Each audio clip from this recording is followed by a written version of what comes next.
Good morning, I am Adefolake Bakari and I will be talking to you all about the skeletal structure of the head.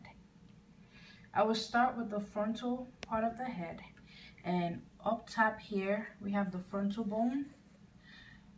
To the left we have the parietal bone.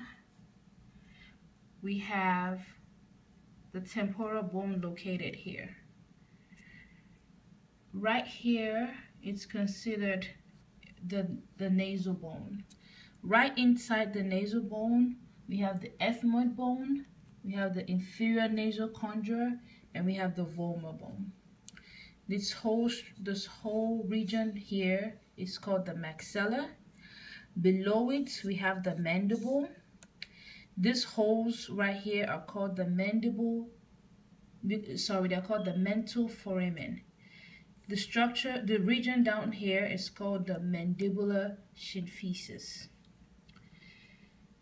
Right here, another name for these, what we call the common name being the cheek, we have it as the zygomatic bone.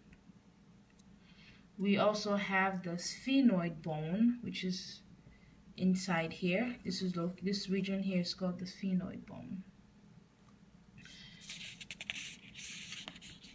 On to the next page, we're going to also go into more details and look at the bone from the lateral view. The lateral view contains some sutures and also gives a different view of the names I just mentioned. Here we have another view of the frontal bone. This suture here is called the coronal suture, and then we have the parietal bone, and then we have the squamous suture. Here is called the temporal bone. We have the sphenoid bone that is located here. We have the nasal bone here. We have the suborbital foramen located here. We also have the lacrimal bone located here. The ethmoid bone, it's in here. We have the zygomatic bone. Right here is the zygomatic arch. We have the mandible. We have the maxillary bone. We have the coronoid process, which is located kind of below the zygomatic bone.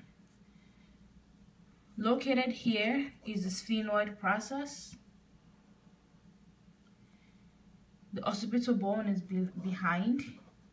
The lambdoid structure is located here. And located here is the mastoid process. Lastly, we're going to look at the structure from the inferior part. The inferior part of the head, this process here is called the palatine process of the maxima. Right here, we have the zygomatic bone. Right here is called the sphenoid bone. These two connecting structures here, from right here to right here, is called the zygomatic arch. It is composed of the temporal process and the zygomatic process. In here, you have the occipital condyle. You have the foramen magnum, the occipital bone, lambdoidal structure. Temporal bone is located here. Right here, this little process here is called the styloid process. You have the vomer bone located in here. You have the mandibular fossa, which is located here. Mandibular fossa. And I believe I have covered everything. If there are any questions, feel free to let me know. Thank you, and I really enjoyed this class, and I learned a lot from Anatomy and Physiology 1. Thank you so much.